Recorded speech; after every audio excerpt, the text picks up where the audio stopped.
రేవంత్ రెడ్డి గారు నిన్న మాట్లాడిన మాటలు ఆయనలోని నిరాశకి, ఆయనలో ఉండే ఒక ఫ్రస్ట్రేషన్కి, నిస్పృహకి సంకేతంగా మేము భావిస్తూ ఉన్నాం.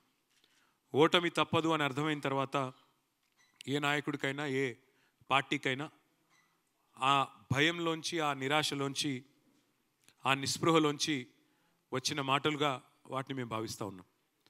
ఆయనకంటే గట్టిగా, ఆయనకంటే ఇంకా ఆయన భాషలోనే సమాధానం చెప్పే సత్తా మాకుంది.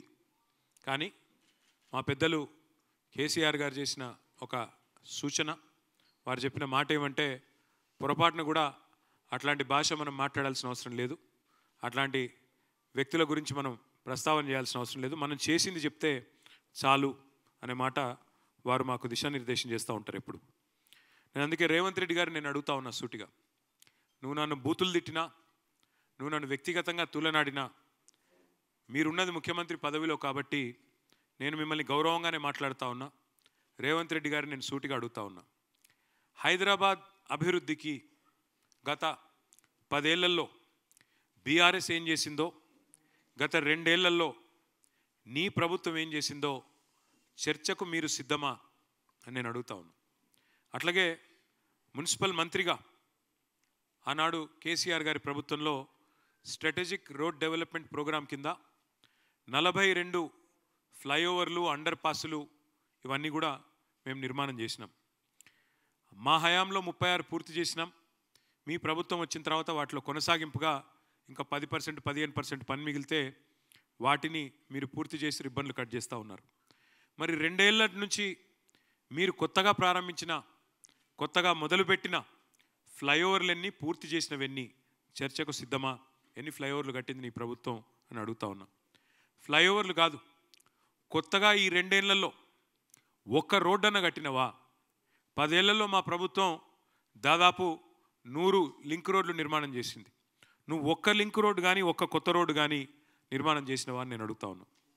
అసలు కొత్త రోడ్డు వేయడం దేవుడెరుగు, ఉన్న రోడ్లకు గుంతలు పడితే ఒక గుంతనన్న పూడ్చిందా నీ ప్రభుత్వం అని చెప్పి నేను అడుగుతా ఉన్నా. సీఎం అంటే జేబులో కత్తెర పెట్టుకొని మేం కట్టిన ఫ్లైఓవర్లకు రిబ్బన్లు కట్ చేయడం కాదు. సీఎం అంటే కటింగ్ మాస్టర్ కాదు, సీఎం అంటే చీఫ్ మినిస్టర్. అందుకే చీఫ్ మినిస్టర్ లాగా ప్రవర్తించి తప్ప ఈ రకమైన అడ్డమైన మాటలు మాట్లాడవద్దని కోరుతా ఉన్నా.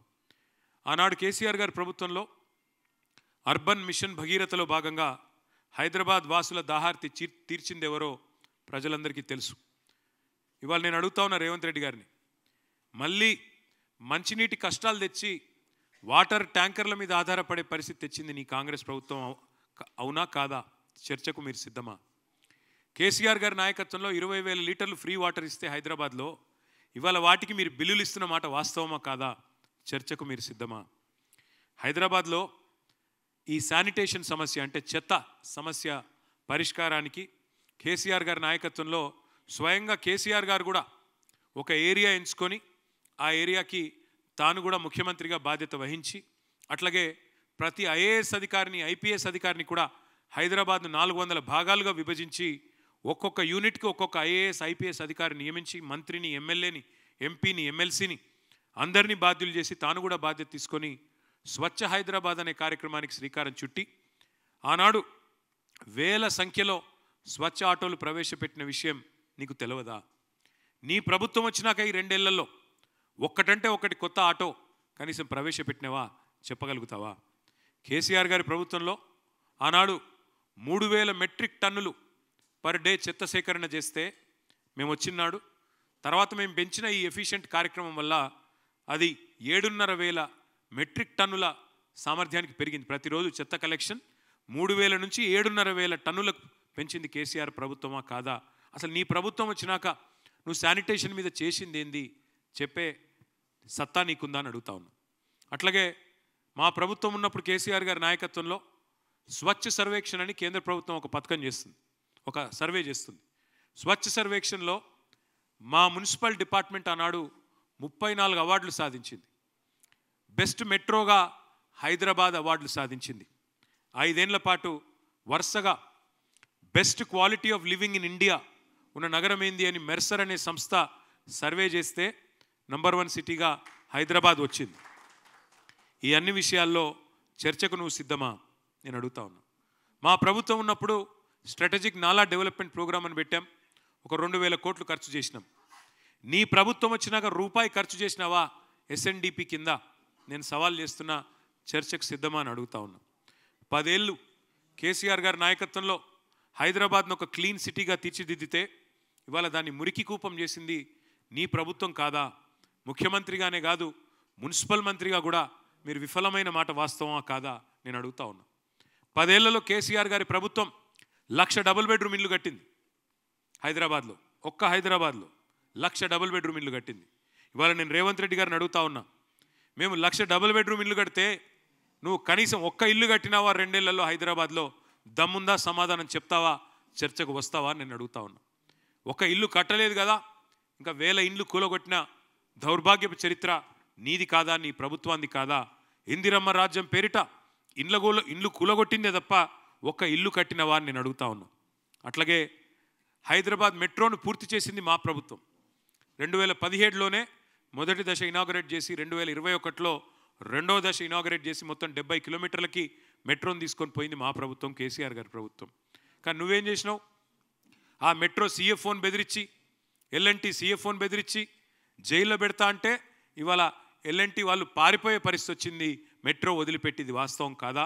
చర్చకు వస్తావా ఈ విషయంలో అని చెప్పి రేవంత్ రెడ్డి గారిని అడుగుతా ఉన్నాం. ఒకనాడు కాంగ్రెస్ ప్రభుత్వం ఉన్నప్పుడు పవర్ హాలిడేలు పారిశ్రామికవేత్తలకు, వారానికి 2 నుంచి 3 రోజులు పవర్ హాలిడేలు. ఆ పరిస్థితి తీసేసి 24 గంటలు నాణ్యమైన కరెంట్ ఇచ్చింది కేసీఆర్ గారి ప్రభుత్వం. మొత్తం ఒక హైదరాబాద్లోనే కాదు, రాష్ట్రంలోని అన్ని పట్టణాలు హైదరాబాద్తో సహా అన్ని పల్లెలు LED దీపాలు పెట్టి, లక్షలాది LED లైట్లు పెట్టి మొత్తం తెలంగాణని దేదీప్యమానం చేసింది మా ప్రభుత్వమా కాదా? ఈ విషయంలో చర్చకు వస్తావా? ఈ 2 ఏళ్లలో నీ ప్రభుత్వం ఒక్క LED లైట్ అన్న ఎక్కడన్నా పెట్టిందా?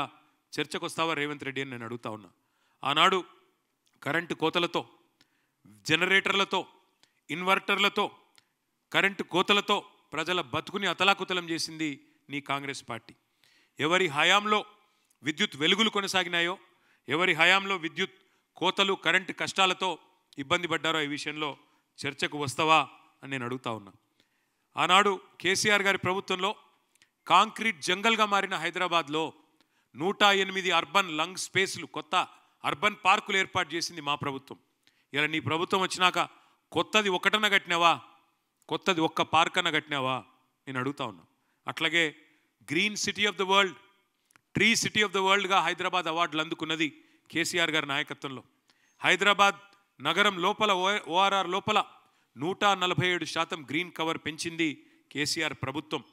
ప్రతి మున్సిపాలిటీలో ఒకటి కాదు, పలు నర్సరీలు పెట్టి, ప్రతి గ్రామంలో నర్సరీలు పెట్టి భారతదేశంలోనే అత్యధికంగా 16,000 నర్సరీలు ఉన్న రాష్ట్రం తెలంగాణ. కేసీఆర్ గారి నాయకత్వంలో నీ ప్రభుత్వం వచ్చినాక ఒక్క నర్సరీ పెట్టినావా? కొత్తగా చర్చకు వస్తావా నేను అడుగుతా ఉన్నా. అట్లాగే అసలు కొత్త చెట్లు పెట్టడం కాదు, ఉన్న చెట్లను నరికేసి 10,000 కోట్లకు కకృతిబడి హైదరాబాద్ సెంట్రల్ యూనివర్సిటీలో అక్కడ ఉండే జీవ వైవిధ్యాన్ని విధ్వంసం చేసిన దుర్మార్గుడివి నువ్వు కాదా? హైదరాబాద్ సెంట్రల్ యూనివర్సిటీ విద్యార్థులు తిరగబడితే ఆఖరికి సుప్రీంకోర్టు చెప్పేదాకా నీకు బుద్ధిరాని మాట వాస్తవం కాదా రేవంత్ రెడ్డి అని నేను అడుగుతా ఉన్నా. IT ఎక్స్పోర్ట్లు మేము వచ్చినాడు 2014లో 57,000 కోట్లు, మేము దిగిపోయిన నాడు 2,41,000 కోట్లు. 3 లక్షలు ఉన్న ఉద్యోగాలను, IT ఉద్యోగాలని 9.5 లక్షలకు పెంచింది కేసీఆర్ గారి ప్రభుత్వం. 24,000 కొత్త కంపెనీలు తెచ్చాం, 24 లక్షల ఉద్యోగ అవకాశాలు సృష్టించాం. నువ్వెన్ని నిజమైన పెట్టుబడులు తెచ్చావో, నువ్వెన్ని పారిపోయేలాగా చేసినావో, నీ బాధ తట్టుకోలేక ఎంతమంది పారిశ్రామికవేత్తలు మీరు తలలకు తుపాకులు పెడుతుంటే పారిపోతున్నారో ఈ విషయంలో చర్చకు సిద్ధమా అని చెప్పి రేవంత్ రెడ్డిని నేను అడుగుతా ఉన్నా. కేసీఆర్ గారి నాయకత్వంలో ఇవాళ నువ్వు రోజు లేస్తే కూర్చుంటున్న కమాండ్ కంట్రోల్ సెంటర్ కట్టి 10 లక్షల CC కెమెరాలు పెట్టి హైదరాబాద్లో one of the most safest సిటీస్గా తీర్చిదిద్దింది కేసీఆర్ గారి నాయకత్వం మా ప్రభుత్వంలో. మరి నువ్వు వచ్చిన తర్వాత ఇవాళ 41% క్రైమ్ రేటు సైబరాబాద్లో పెరిగింది. హైదరాబాద్ కమిషనరేట్ పరిధిలో 60% పెరిగింది. నువ్వు వచ్చిన తర్వాత ఇవాళ డే లైట్ మర్డర్లు, డే లైట్ రాబరీలు, పారిశ్రామికవేత్తల తలకు తుపాకులు, ఇది అయిన మాట వాస్తవం కాదా? నీ ప్రభుత్వం ఎంత అధ్వానంగా ఉన్నదో, గన్ కల్చర్ ఇవాళ ఎంత పెరిగిందో నువ్వు వచ్చినాక ఈ విషయంలో చర్చకు వస్తావా? ఆఖరికి నీ ప్రభుత్వం ఎంత దిగజారిపోయింది అంటే, నువ్వు ముఖ్యమంత్రివి, నువ్వే హోంమంత్రివి, కానీ నీకు ఖబర్ లేదు. మహారాష్ట్రలోని ముంబై పోలీసు వాళ్ళు వచ్చి హైదరాబాద్లో ఉండే చెర్లపల్లిలో 12,000 కోట్ల డ్రగ్స్ పట్టుకున్నారంటే నువ్వు నీ హోంమంత్రిత్వ శాఖ, నీ డీజీపీ ఏం చేస్తున్నారు? ఎంత అధ్వానంగా ఈ రాష్ట్రంలో శాంతి భద్రతల నిర్వహణ ఉంది, ఎంత విచ్చలవిడిగా డ్రగ్ కల్చర్ నీ గవర్నమెంట్ వచ్చినాక పెరిగింది. 12,000 కోట్ల డ్రగ్స్ దొరికినాయి చెర్లపల్లిలో అంటే దానికి నీకు బాధ్యత లేదా, నీకు సిగ్గు లేదా అని నేను అడుగుతా ఉన్నా. అదే హైదరాబాద్ 10 ఏళ్ల బీఆర్ఎస్ పాలనలో ఎట్లా సేఫ్ సిటీగా మారింది, నువ్వు ఎట్లా క్రైమ్ సిటీగా మార్చినామో తేల్చుకుందాం. చర్చ ఎప్పుడు పెడతావో పెట్టు. చెత్త సిటీగా ఎవరు చేసినారు, ఇప్పుడు చెత్త ఎవరిది, సత్తా ఎవరిదో తేల్చుకుందాం. చర్చకు రా. మనం ఎంతసేపు వ్యక్తిగత దూషణలు, తూకిత్తా అంటే మైకిత్తా కాదు. నువ్వు నిజాయితీపరుడు అయితే చర్చకు రా. ప్లేసు నీ ఇష్టం, టైం నీ ఇష్టం, డేటు నీ ఇష్టం. నువ్వు రమ్మంటే పక్కనే కమాండ్ కంట్రోల్ సెంటర్కి వస్తా. లేదు నా జూబ్లీహిల్స్ ప్యాలెస్కి రా అంటే జూబ్లీహిల్స్ ప్యాలెస్కి వస్తా. కాదు గాంధీ భవన్ రమ్మంటే అక్కడికి కూడా వస్తా. లేదా అసెంబ్లీ పెడతావో పెట్టు, అసెంబ్లీలో అయినా సరే మొత్తం రాష్ట్ర ప్రజలు చూస్తారు. దేనికైనా మేము రెడీ. కేసీఆర్ గారి శిష్యులుగా తప్పకుండా అన్ని విషయాలు కూడా అన్ని తేటతెల్లం చేస్తాం, ప్రజల ముందు పెడతామని చెప్పి కూడా నేను విజ్ఞప్తి చేస్తూ ఉన్నా. ఇక మొన్నటి నుంచి ముఖ్యమంత్రి గారు ఆయన శిష్య బృందం ఒకటే పట్టుకున్నారు. జూబ్లీహిల్స్ లేదో అభివృద్ధి కాలేదు, మేమేదో చేస్తాం, మాకు అవకాశం ఇవ్వండి అని ఉదరగొట్టే ఉపన్యాసాలు ఇస్తున్నారు. అందుకే జూబ్లీహిల్స్లో 10 ఏళ్లలో కేసీఆర్ గారి నాయకత్వంలో స్వర్గీయ మాగంటి గోపీనాథ్ గారు ఎమ్మెల్యేగా ఉన్నప్పుడు నేను మున్సిపల్ మంత్రిగా, మా సహచర మంత్రివర్యులు ఆనాడు సనత్ నగర్ శాసనసభ్యులు అన్న శ్రీనివాస్ యాదవ్ గారు, అట్లాగే మా పద్మరావు గారు, మా మహమూద్ అలీ గారు, మేమందరం కలిసి హైదరాబాద్లో ముఖ్యంగా జూబ్లీహిల్స్లో ఏం చేసినామో, ఎందుకంటే ఎప్పుడైనా జవాబుదారీతనంతో ఏ పార్టీ అయినా ఉండాలి. ఇవాళ మేము ఈ రిపోర్ట్ ప్రజల ముందు పెడుతున్నాం, మీడియా ద్వారా ప్రజల ముందు పెడుతున్నాం. ఈ రిపోర్ట్ ఇంటింటికి కూడా పంపిస్తాం. ఇందులో తప్పులుంటే దయచేసి మీడియాను కూడా నేను అడుగుతా ఉన్నాం, ఎత్తి చూపండి. తప్పులుంటే మేము దేనికైనా మేము రెడీ అని కూడా నేను చెప్తా ఉన్నాం. We will start the presentation. ఇప్పుడు ప్రజెంటేషన్ స్టార్ట్ చేస్తాం. 2014 నుంచి 23 వరకు, అంటే మేము 9.5 ఏళ్ళు ప్రభుత్వంలో ఉన్నాం. దాన్ని ఏ రకంగా ముందుకు తీసుకొని పోయినామో నేను చెప్పే ప్రయత్నం నేను చేస్తాను. మొత్తం మా 9.5 ఏళ్ళ ప్రభుత్వంలో ఒక్క జూబ్లీహిల్స్ నియోజకవర్గమే ఇది నేను చెప్పేది, హైదరాబాద్ కాదు. ఒక్క జూబ్లీహిల్స్ నియోజకవర్గానికే 2,12,862 మందికి లాభం చేకూరుస్తూ మొత్తం బీఆర్ఎస్ ప్రభుత్వం కేసీఆర్ గారి నాయకత్వంలో స్వర్గీయ మాగంటి గోపీనాథ్ గారి చొరవతో, మా సహచర మంత్రివర్యుల చొరవతో ఖర్చు చేసింది మొత్తం 5,328 కోట్లు. లబ్ధిదారులు 2,12,862. ఇక్కడ మీకు వివరంగా నేను ఒక్కొక్క సెక్టర్ కూడా చెప్పే ప్రయత్నం చేస్తాను. అన్నిటికన్నా ముఖ్యమైనది హైదరాబాద్ లాంటి మహానగరంలో ప్రజా రవాణా. అది పబ్లిక్ ట్రాన్స్పోర్ట్ కావచ్చు, అట్లాగే రోడ్స్ కావచ్చు, అట్లాగే ఫ్లైఓవర్లు కావచ్చు, మెయింటెనెన్స్ కావచ్చు, వాటికి సంబంధించి ఒక మెట్రో హైదరాబాద్ మహానగరంలో ఏదైతే కేసీఆర్ గారి నాయకత్వంలో మనం నిర్మాణం చేసుకున్నామో, జూబ్లీహిల్స్ నియోజకవర్గ పరిధిలో మొత్తం మీరు చూసినట్టయితే అమీర్పేట నుంచి యూసుఫ్గూడ దాకా మొత్తం చూస్తే మెట్రో రైలు జూబ్లీహిల్స్లో 8.4 కిలోమీటర్స్. అందులో అమీర్పేట నుంచి యూసుఫ్గూడ 2.8 కిలోమీటర్స్, పంజాగుట్ట నుంచి భరత్ నగర్ దాకా 5.6 కిలోమీటర్స్. ఒక మెట్రో మీద మనం చేసిన ఖర్చు 1,722 కోట్లు. 1,722 కోట్లు. అట్లాగే కాంప్రిహెన్సివ్ రోడ్ మేనేజ్మెంట్ ప్రోగ్రామ్ కింద సిఆర్ఎంపీ కింద మరి ఎంపిక చేసిన ముఖ్యమైన రహదారులన్నింటినీ కూడా జూబ్లీహిల్స్ నియోజకవర్గంలో 408 కోట్ల రూపాయలతో అభివృద్ధి చేయడం జరిగింది కేసీఆర్ గారి ప్రభుత్వంలో. అట్లాగే ఎస్ఆర్డిపి కింద స్ట్రాటజిక్ రోడ్ డెవలప్మెంట్ ప్రోగ్రామ్ కింద మరి షేక్పేట్ ఫ్లైఓవర్ ఎప్పటి నుంచో కల ఆ ప్రాంతంలో 333 కోట్ల రూపాయలతో దాన్ని కూడా నిర్మించింది కేసీఆర్ ప్రభుత్వం. అయితే ఇక్కడ ముఖ్యమైన పాయింట్ నేను చెప్పాలి, 2,463 కోట్లు మేము చేసిన ఖర్చు. కానీ మీరు గుర్తుపెట్టుకోవాల్సిన ముఖ్యమైన పాయింట్ ఏంటి అంటే, ప్రతి దానికి కూడా ఒక ఇన్వెస్ట్మెంట్, ఒక రూపాయి ప్రభుత్వం పెడితే దానివల్ల ఒనగూరిన ప్రయోజనం ఎంత అనేది ఆలోచించాలి. మెట్రో నిర్మాణం వల్ల సేవ్ అయిన డబ్బులు ఎంత, సేవ్ అయిన కాలుష్యం ఎంత, లేకపోతే ప్రైవేట్ వాహనాల్లో తిరిగితే ఎంత ఇబ్బంది అయ్యేది, ఎంత కాలుష్యం పెరిగేది, దాంతోపాటు ప్రజలకు ఆదా అయిన డబ్బులు ఎంత. అట్లాగే సవ్యమైన రహదారులు భారతదేశంలో ఇవాళ ఎక్కడ లేనంత బ్రహ్మాండంగా హైదరాబాద్ నగరంలో రోడ్లు మెయింటైన్ చేసే ప్రయత్నం మా ప్రభుత్వంలో మేము చేసినాం. దానివల్ల సేవ్ అయిందంత కూడా ఆలోచన చేయాల్సిన అవసరం ఉన్నది. అట్లాగే మా ప్రభుత్వంలో ప్రజారోగ్యానికి పెద్ద ప్రాధాన్యతనిచ్చాం, ఇచ్చి అద్భుతంగా పనిచేశాం. స్వాతంత్రం వచ్చిన నాటి నుంచి హైదరాబాద్లో ఉన్నది గాంధీ దవాఖానా, ఉస్మానియా దవాఖానా, ఓల్డ్ సిటీకి పోతే పెట్లబుర్జు తప్ప కొత్త దవాఖానాలు కాదు, ఒక నిమ్స్, ఇవి తప్ప లేవు. కేసీఆర్ గారి నాయకత్వంలో అప్పుడు కరోనా మహమ్మారి వచ్చిన తర్వాత ఆ రోజు మా క్యాబినెట్లో నిర్ణయం తీసుకొని హైదరాబాద్లో 4 టిమ్స్ హాస్పిటల్స్కు శ్రీకారం చుట్టినాం. Telangana institute of medical sciences. అందులో ఇవాళ వెంగళరావు నగర్ డివిజన్లో ఉండే మరి ఎర్రగడ్డ ప్రాంతంలో జూబ్లీహిల్స్ నియోజకవర్గంలో 900 కోట్ల రూపాయలతో టిమ్స్ హాస్పిటల్ పెట్టినాం. ఈ టిమ్స్ హాస్పిటల్ చివరి దశలో ఉన్నది. ఇది పూర్తయిన తర్వాత యూసుఫ్గూడ, రేమత్ నగర్, ఎర్రగడ్డ, బోరబండ, అదేవిధంగా పక్కనే ఉండే సనత్ నగర్ నియోజకవర్గం, అవతల పక్కన ఉండే కుకట్పల్లి నియోజకవర్గం, 3 నియోజకవర్గాల ప్రజలకి, పక్కనే ఉండే కుత్బుల్లాపూర్ నియోజకవర్గానికి కూడా 4 నియోజకవర్గాల ప్రజలకి ఒక పెద్ద దిక్కుగా 1000 పడకలతో టిమ్స్ హాస్పిటల్ కట్టింది కేసీఆర్ ప్రభుత్వం కాదా? దానికైన ఖర్చు 900 కోట్లనే మాట వాస్తవం కాదా? అట్లాగే మీరు గమనించినట్టయితే కోవిడ్ అప్పుడు ఒక్క జూబ్లీహిల్స్ నియోజకవర్గంలోనే మరి ఉచిత వ్యాక్సినేషన్కి దాదాపు 14 కోట్లు ఖర్చు పెట్టాం. దానికి కూడా 34,712 మందికి వ్యాక్సినేషన్ కూడా ఇచ్చుకున్నాం. అట్లాగే సీఎం రిలీఫ్ కింద ఒక 2.68 crores కూడా మరి ఆరోగ్యం కోసం నేను చెప్పేది శాంక్షన్ అయినాయి.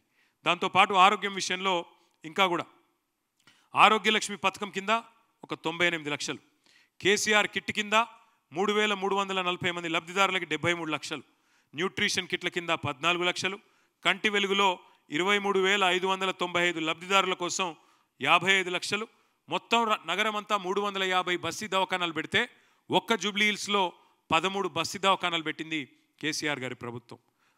గల్లీల్లో బస్తీల్లో ఉండే పేదలకు సుస్థి చేస్తే బస్తీ దవాఖానాలు పెట్టాలన్న ఆలోచన కూడా గతంలో ఎన్నడూ కాంగ్రెస్ చేయలేదు.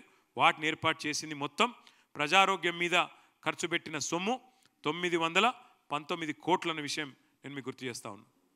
ఇక్కడ మళ్ళీ చెప్తా ఉన్నా, నేను ఒక్కొక్క రూపాయి ప్రైవేట్ ఆసుపత్రులకు పోతే ఎంత ఖర్చు అయ్యేది పేదవాళ్ళకి. అదే వ్యాక్సినేషన్కి కోవిడ్ టైంలో ఎంత హరాస్మెంట్ ఉండే, ఎంత ఎక్స్ప్లాయిటేషన్ ఉండే మీకు తెలుసు. అవన్నీ సేవ్ చేసి వాళ్ళ పేదలకు అండగా నిలబడ్డది కేసీఆర్ గారి ప్రభుత్వం. అక్కడ ఖర్చు అయింది 919 కోట్లు కావచ్చు, కానీ నిజంగా జరిగిన లాభం చూసుకుంటే దానికి 10 రెట్లు ఎక్కువ లాభం జరిగిందనే మాట కూడా నేను గుర్తు చేస్తూ ఉన్నా. 1,00,000 డబుల్ బెడ్రూమ్లు ఒక హైదరాబాద్ పరిధిలో మేము కట్టినాం. ఒక్కొక్క నియోజకవర్గానికి 3,600 మంది లబ్ధిదారులు. ఎందుకంటే 24 నియోజకవర్గాలు మొత్తం గ్రేటర్ హైదరాబాద్ పరిధిలో ఒక్కొక్క నియోజకవర్గానికి 3,600 మంది లబ్ధిదారులను ఎంపిక చేసి వారికి అందజేసినాం. మొత్తం కలిపి ఒక్క జూబ్లీహిల్స్ నియోజకవర్గానికే 324 కోట్లకు అక్కడ మా గోపీనాథ్ గారు, మా తలసాని గారు అక్కడ రేమత్ నగర్లో కట్టిన ఇండ్లు వాటిని ఇనాగరేట్ చేసినారు. మిగతా వాళ్ళకి కొల్లూరులో ఇంకా వేరే చోట్ల కూడా ఆ 3,600 మంది లబ్ధిదారులకి మేము అందించిన వ్యవహారం. అయితే ఇక్కడ ఒక ముఖ్యమైన పాయింట్ నేను చెప్పాలా. ఒక్కొక్క ఇల్లు కడటానికి మాకు ప్రభుత్వానికి అయిన ఖర్చు 9 లక్షలు, కానీ ఇలా ఒక్కొక్క ఇంటి విలువ మా శ్రీనివాస్ యాదవ్ గారి కాన్స్టిట్యున్సీలో కరెక్ట్గా అక్కడ మన నెక్లెస్ రోడ్ ఏదైతే ఉన్నదో అంబేద్కర్ నగర్ మొత్తం హుసేన్ సాగర్ వ్యూ ఉంటుంది, దానికి లేక్ వ్యూ. ఒక్కొక్క లేక్ వ్యూ అపార్ట్మెంట్ ఇవ్వాలని నేను చెప్తున్నది. ప్రైవేట్ వాడు కడితే అదే అపార్ట్మెంట్ ఒక్కొక్కటి 560 స్క్వేర్ ఫీట్లు. ఇది ప్రైవేట్ వాడు కడితే ₹1 కోటి. ఇవాళ మీరు రేమత్ నగర్లో నీ అపార్ట్మెంట్ విలువ కూడా ప్రభుత్వానికైన ఖర్చు మాత్రమే పెట్టినాను అక్కడ 324 కోట్లు ప్రభుత్వానికైన ఖర్చు. కానీ దాని యాక్చువల్ విలువ తీసుకుంటే దానికి కనీసం 10 రెట్లు ఉంటుంది. అంటే ఈరోజు కొల్లూరులో ఒక్కొక్క డబుల్ బెడ్రూమ్ ఇల్లు 30-40 లక్షలు విలువ చేస్తుంది. రేమత్ నగర్లో ఇప్పుడు ఆ ఇల్లు ఒక్కొక్క దాని విలువ 30 లక్షలు. అంటే ఎంత సంపద పేదవాళ్ళకు అందించే ప్రయత్నం కేసీఆర్ గారి ప్రభుత్వం చేసిందో మీకు చెప్పే ప్రయత్నం నేను చేస్తా ఉన్నా. ఒక్క జూబ్లీహిల్స్ నియోజకవర్గంలో డబుల్ బెడ్రూమ్ ఇళ్లకు మాత్రమే మేము పెట్టిన ఖర్చు 324 కోట్లు అనే మాట నేను మీకు తెలియజేస్తా ఉన్నా. అట్లాగే మరి సామాజిక సంక్షేమం, ఆసరా పెన్షన్లు మొత్తం కలిపితే 25,905 మంది లబ్ధిదారులు. అందులో వృద్ధులు ఉన్నారు, వితంతువులు ఉన్నారు, ఇంకా ఇతర కుల వృత్తుల వాళ్ళు ఉన్నారు. మొత్తం కలిపితే ఒంటరి మహిళలు ఉన్నారు. 564 కోట్ల రూపాయలు కేసీఆర్ గారి ప్రభుత్వంలో ఆసరా పెన్షన్ల కింద ఒక్క జూబ్లీహిల్స్ నియోజకవర్గంలో అందజేసిన మొత్తం. షాదీ ముబారక్ కళ్యాణ్ లక్ష్మి ఇల్లు కట్టి చూడు పెళ్లి చేసి చూడు అంటారు పెద్దలు. అంటే లగ్గం చేస్తే ఆ కుటుంబం మారిపోతుంది, అప్పుల పాలైపోతుంది అనే ఉద్దేశం కోసం ఎంత కష్టమో చెప్పేందుకు ఆ మాట అన్నారు. ఇవాళ ఒక స్కీము తెచ్చి ఎన్ని పేద కుటుంబాలకు అండగా నిలబడి ఆ కుటుంబంలో ఉండే ఆడపిల్లకి గౌరవంగా పెళ్లి చేసే పరిస్థితి తెచ్చింది కేసీఆర్ గారు. ఖర్చు పెట్టింది 63 కోట్లే కావచ్చు, కానీ దానివల్ల జరిగిన లాభం ఎంత, ఆ కుటుంబాలకు వచ్చిన ధీమా ఎంత ఆలోచించమని కోరుతా ఉన్నా. ఒక్క జూబ్లీహిల్స్ నియోజకవర్గంలో 63 కోట్లు 6,320 మంది లబ్ధిదారులకి కళ్యాణ లక్ష్మి షాదీ ముబారక్ ద్వారా అందించింది కేసీఆర్ గారి ప్రభుత్వం. బతుకమ్మ చీరలు ఒక్క జూబ్లీహిల్స్ నియోజకవర్గంలో 45.25 కోట్లు, 45 కోట్ల 25 లక్షల రూపాయలు. ఇవాళ బతుకమ్మ చీర బంధు, రంజాన్ తోఫా బంధు, కేసీఆర్ కిట్టు బంధు, అట్లాగే క్రిస్మస్ గిఫ్ట్ కూడా బంధు. అది రేవంత్ రెడ్డి గారి కాంగ్రెస్ ప్రభుత్వం యొక్క గొప్పతనం. ఇక ఇంకా సామాజిక కార్యక్రమాలు తీసుకుంటే దళిత బంధు 106 మంది లబ్ధిదారులు జూబ్లీహిల్స్ నియోజకవర్గంలో వారికి అందించింది 10.6 కోట్లు, ఒక్కొక్కరికి 10 లక్షల రూపాయలు అందించింది కేసీఆర్ ప్రభుత్వం. బీసీ బంధు దాని కింద 6 కోట్లు 605 మంది లబ్ధిదారులకు 6 కోట్లు అందించడం జరిగింది. రంజాన్ క్రిస్మస్ వేడుకల కోసం 1,11,610 మంది లబ్ధిదారులు క్రిస్మస్ గిఫ్టు, రంజాన్ తోఫా, అట్లాగే వేడుకల కోసం ఇఫ్తార్ల కోసం మొత్తం కలిపి 14 కోట్లు ఖర్చు చేయడం జరిగింది. అన్నపూర్ణ క్యాంటీన్లు హైదరాబాద్లో ఉండే గరీబోళ్లకు, హైదరాబాద్లో ఉండి 3 పూటలు పనిచేసుకునే కార్మికుల కోసం ప్రవేశపెట్టిన అద్భుతమైన పథకం అన్నపూర్ణ. దానికి మా పార్టీ నాయకుల పేర్లు పెట్టుకోలేము, మేము అన్నపూర్ణ అని పెట్టినాం, దేవత పేరు పెట్టినాం. రేవంత్ రెడ్డి వచ్చినాక అన్నపూర్ణ కూడా తీసేసి దాని పేరు ఇందిరమ్మ క్యాంటీన్ అని పెట్టుకున్నాడు. పేరు మార్చిండు తప్ప అక్కడ మారిందేమీ లేదు, ఇంకా అన్నం క్వాలిటీ దెబ్బతిన్నది. దానికి కూడా ఖర్చు పెట్టింది 2 కోట్ల రూపాయలు ఒక్క జూబ్లీహిల్స్ కాన్స్టిట్యున్సీలో మాత్రమే. మొత్తం ఆ రకంగా సంక్షేమానికి ఒక్క జూబ్లీహిల్స్ నియోజకవర్గంలో ఖర్చు పెట్టింది 705 కోట్లు. లబ్ధిదారులు 1,44,694 మంది అని చెప్పి నేను మీకు విజ్ఞప్తి చేస్తూ ఉన్నా. అట్లాగే విద్య, ఎడ్యుకేషన్ చాలా ఇంపార్టెంట్ సబ్జెక్ట్. ఇక ఇది మీ జూబ్లీహిల్స్ నియోజకవర్గంలోని టిమ్రిస్ స్కూలు ముస్లిం ఆడపిల్లల కోసం, ముస్లిం మగపిల్లల కోసం 204 స్కూల్స్ పెట్టింది కేసీఆర్ ప్రభుత్వం. అందులో ఇది జూబ్లీహిల్స్ నియోజకవర్గంలోని టిమ్రిస్ స్కూల్. ఇక్కడ దీని ఒక్కదానికోసమే ఇవాళ మీరు చూసినట్టయితే అట్లాగే అక్కడ ఉండే మిగతా ఎస్సీ, ఎస్టీ, బీసీ, మైనారిటీ గురుకుల పాఠశాలల నిర్వహణ కోసం జూబ్లీహిల్స్లో ఖర్చు చేసింది 51 కోట్ల రూపాయలు. అక్కడ హిందువులు ఉన్నారు, ముస్లింలు ఉన్నారు, క్రిస్టియన్లు ఉన్నారు, దళితులు ఉన్నారు, గిరిజనులు ఉన్నారు, అన్ని కులాలు అన్ని మతాల వాళ్ళు ఉన్నారు. సెంటర్ ఫర్ దళిత్ స్టడీస్ భారతదేశంలో ఎక్కడా లేదు. అద్భుతమైన బిల్డింగ్ 36 కోట్ల అంచనా వ్యయంతో బోరబండలో బ్రహ్మాండంగా 95% వరకు మేము పూర్తి చేసినాం. మహానుభావుడు డాక్టర్ బాబాసాహెబ్ అంబేద్కర్ నిలువెత్తు విగ్రహం కూడా పెట్టుకున్నాం. మొత్తం దళితుల స్థితిగతుల మీద అధ్యయన కేంద్రాన్ని కూడా చాలా చక్కగా 36 కోట్లతో నిర్మాణం చేసి హైదరాబాద్లో ఉన్న ఒకే ఒక్క సెంటర్ ఇది, centre for Dalit studies in Borabanda, దాన్ని కూడా నిర్మాణం చేసుకున్నాం. అట్లాగే 2 అంగన్వాడీ కేంద్రాలు కూడా మనం నిర్మాణం చేసుకున్నాం. దానికైన ఖర్చు 49 లక్షలు. మొత్తం కలిసి ఓన్లీ మౌలిక సదుపాయాల కల్పన కోసం పాఠశాలల్లో చేసిన ఖర్చు 87 కోట్లు. అట్లాగే మరి ఇంకా ఇతర రంగాల్లో చూసినట్టయితే మనం హైదరాబాద్లో ఒక ఫంక్షన్ చేసుకోవాలంటే, ఒక ఫంక్షన్ హాల్ తీసుకోవాలంటే రోజుకు 1,00,000-2 లక్షలు ఖర్చు అవుతుంది. అందుకే మల్టీపర్పస్ కమ్యూనిటీ హాల్ కట్టింది కేసీఆర్ ప్రభుత్వం జిహెచ్ఎంసీ ఆధ్వర్యంలో. దానికోసం 17 కోట్ల 30 లక్షల రూపాయలు మనం ఇక్కడ ఓన్లీ జూబ్లీహిల్స్ నియోజకవర్గంలో ఖర్చు పెట్టడం జరిగింది.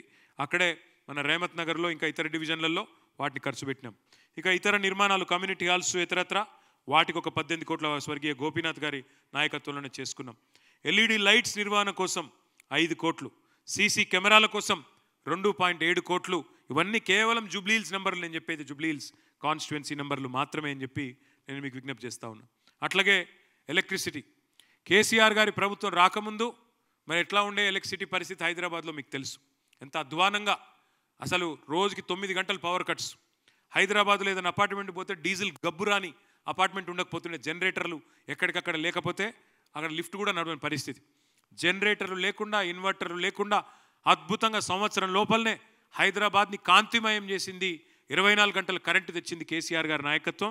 అందులో భాగంగా హైదరాబాద్ని ఒక ట్రాఫిక్, ఒక ఎలక్ట్రిసిటీ ఐలాండ్గా, అంటే 3 వైపులా ఎక్కడికక్కడ మొత్తం హైదరాబాద్ కాదు, మొత్తం బయట దేశంలో ఎక్కడ కరెంటు పోయినా కానీ హైదరాబాద్లో మాత్రం ఒకవైపు గ్రిడ్ ఫెయిల్ అయినా మరొక వైపు నుంచి అందుకునే విధంగా హైదరాబాద్ను ఒక ఐలాండ్గా క్రియేట్ చేసి మరి అద్భుతంగా 24 గంటల సరఫరా అందించింది కేసీఆర్ గారి నాయకత్వం.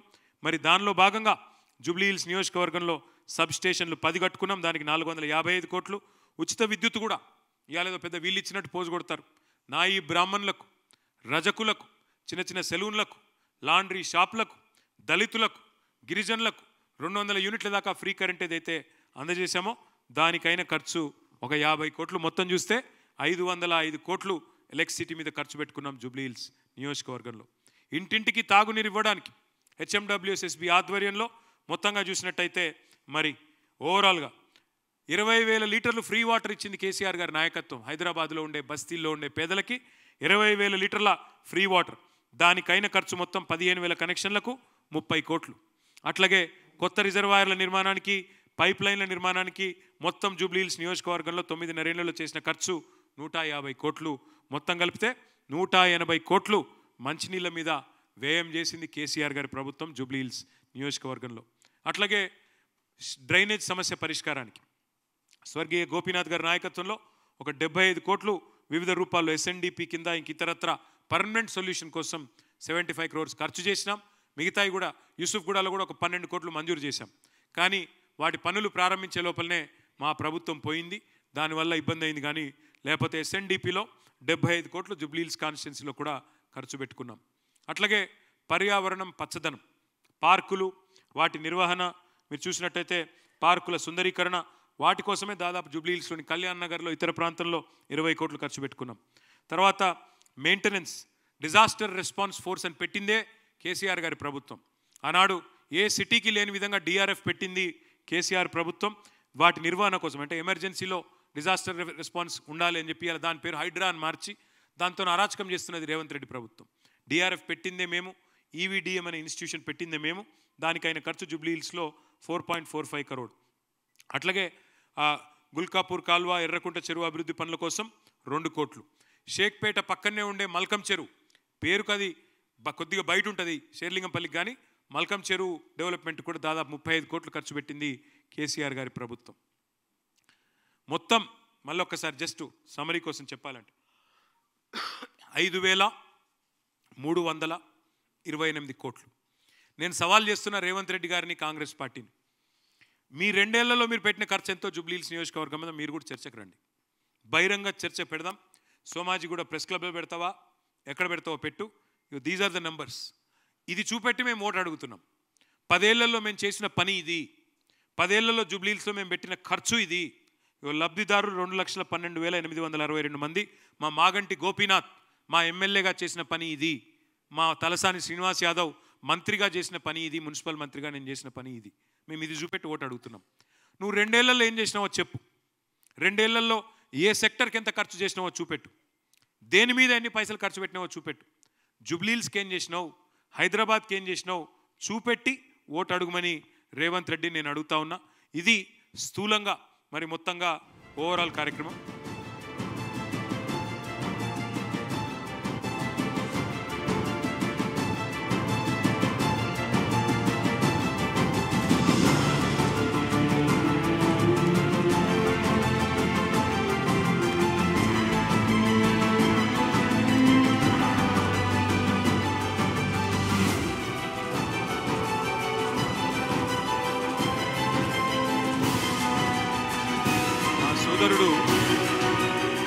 మా సోదరుడు స్వర్గీయ మాగంటి గోపీనాథ్ గారు, మీరు ఏ గల్లీ కన్నవ్వండి జూబ్లీహిల్స్లో, ఆయన శిలాఫలకం మీకు కనబడుతుంది. ఏ గల్లీ కన్నవో, ఏ డివిజన్లు అన్నవో, ఏ గల్లీ కన్నవో ఆయన ముద్ర కనబడుతుంది, ఆయన శిలాఫలకం కనబడుతుంది. ఆయన చేసిన ప్రారంభోత్సవాలు, ఆయన చేసిన శంకుస్థాపనలు మీ కళ్ళకు కనబడతాయి. ఇవేవి లేనట్టు, ఇవేవి నిజాలు కావన్నట్టు ఇవాళ డెవలప్మెంట్ అని మాట్లాడుతున్న ముఖ్యమంత్రికి బుద్ధి చెప్పాలని, అట్లాగే జూబ్లీహిల్స్ నియోజకవర్గ ప్రజలకు కూడా మేము చేసిన ప్రగతిని కూడా వివరిస్తూ వారిని ఓటు అడగాలన్న ఉద్దేశంతోనే ఈ ప్రగతి నివేదిక ఇవాళ పత్రికా మిత్రుల సమక్షంలో మరి ప్రజల ముందు పెడతా ఉన్నాం. ఈ నివేదికని జూబ్లీహిల్స్లోని ప్రతి ఇంటికి పంపుతాం, జూబ్లీహిల్స్లోని ప్రతి మనిషికి చేరవేస్తాం. తప్పకుండా దాని బేసిస్లో ఎందుకు ఓటు వేయాలి బీఆర్ఎస్కి అంటే, ఇగో ఇందుకు, ఇంత పని చేసినందుకు, భవిష్యత్తులో కూడా హైదరాబాద్ ఇంకా మరింత సుదృఢం చేయడానికి అనే ఉద్దేశంతోనే మీ ముందు ప్రవేశపెడతా ఉన్నాం. తప్పకుండా మీరు కూడా మీడియా ద్వారా ప్రజలకి వాస్తవాలు చెప్పాలని చెప్పి కూడా కోరుతున్నాం. ధన్యవాదాలు. Thank you. మీరు కూర్చోండి. Thank you.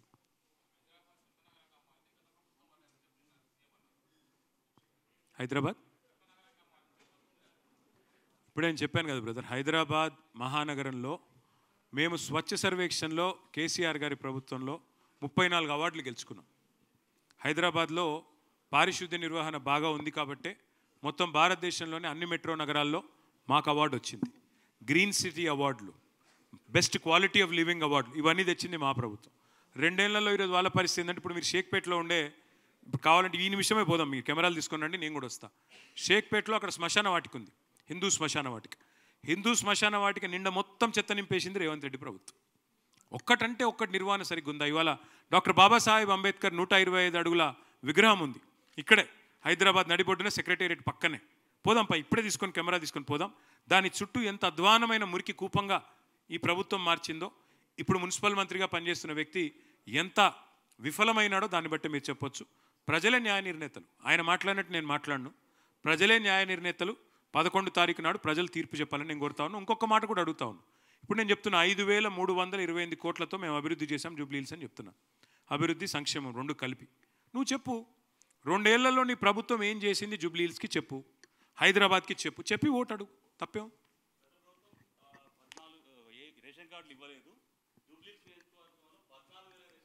ఇప్పుడు రేవంత్ రెడ్డి గారు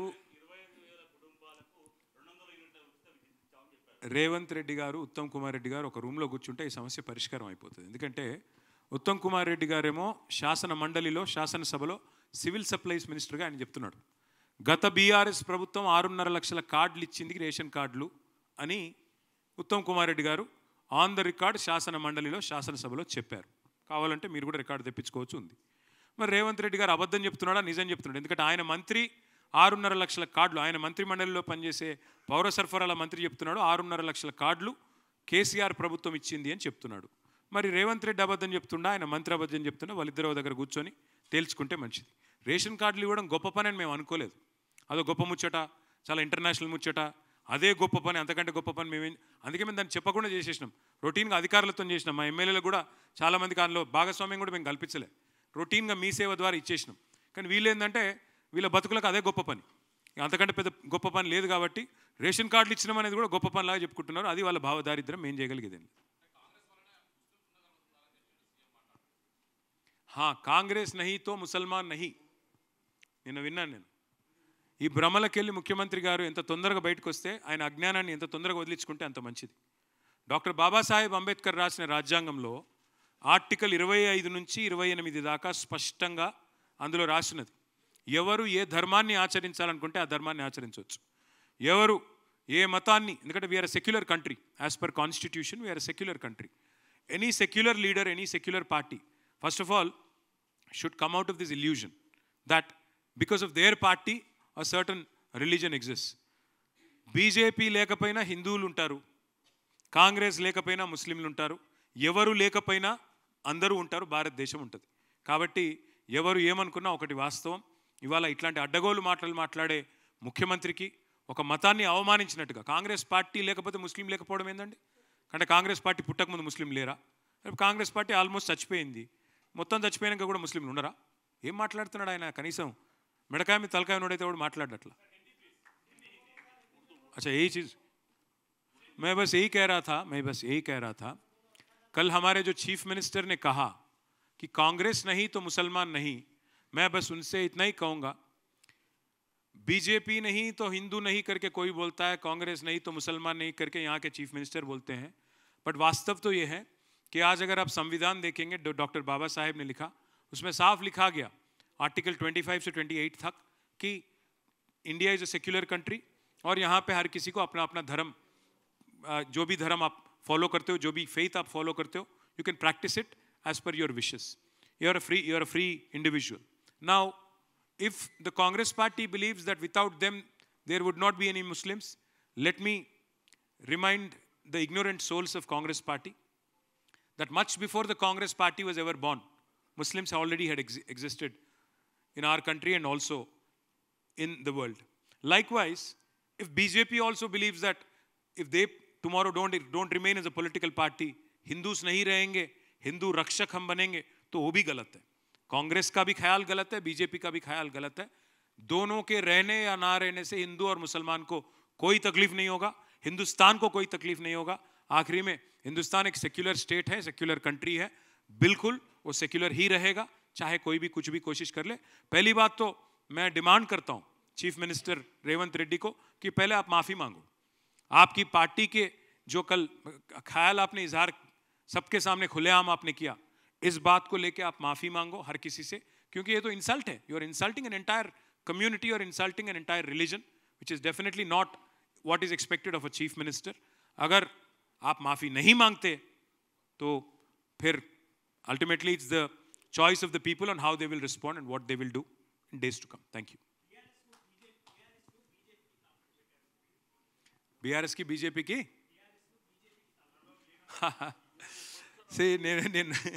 నేనేమంటా అంటే మీరు ఒకటి చెప్పండి, ఇంతకంటే దృఢమైన బలం ఛోటే బాయ్ బడే బాయ్ బంధం ఎంత దృఢంగా ఉందంటే, ఛోటే బాయ్ వాళ్ళ బమ్మర్దికేమో బడే బాయ్ కాంట్రాక్ట్ ఇస్తాడు. ఛోటే బాయ్ బమ్మర్దికి 1150 కోట్ల కాంట్రాక్టు బడే బాయ్ ఇస్తాడు. బడే బాయ్ ఎంపీకేమో ఛోటే బాయ్ 1350 కోట్ల కాంట్రాక్ట్ ఇస్తాడు. ఛోటే బాయ్ మంత్రివర్గంలోని మంత్రి మీద ఈడీ రైడ్ అవుతుంది సంవత్సరం కింద. మరి బడే బాయ్ ఇప్పటివరకు కేసు పెడతలేడు, సంవత్సరం తర్వాత కూడా కనీసం ప్రెస్లకి వెళ్ళి బయటికి చెప్తలేడు. ఛోటే బాయ్ ఏం చేసిండు, బడే బాయ్ ఇషారా మీదకి వెళ్ళి సిబిఐకి అప్పచెప్పిండు కాళేశ్వరం. సిబిఐని రాహుల్ గాంధీ ఏమో బూతులు తిడతాడు, మరి రేవంత్ రెడ్డి ఏమో సిబిఐకి అప్పచెప్తున్నాడు. ఇంతకంటే ఛోటే బాయ్ బడే బాయ్ బంధానికి నిదర్శనం ఏం కావాలి మీకు? ఇంకొక మాట నేను అడిగేది, వక్ఫ్ అమెండ్మెంట్ బిల్లు పార్లమెంట్లో బీజేపీ ప్రవేశపెట్టింది. మేము దాన్ని వ్యతిరేకంగా ఓటేసినాం. రాజ్యసభలో మాకు 4 ఓట్లుంటే 4 వ్యతిరేకంగా వేసినాం.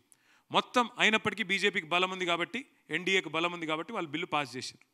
పాస్ చేసినాక 28 రాష్ట్రాలు ఉంటే భారతదేశంలో first government Waqf amendment bill వెంటనే అమలు చేయాలని జీవో తెచ్చిన ఫస్ట్ గవర్నమెంటు ఛోటే బాయ్ గవర్నమెంట్.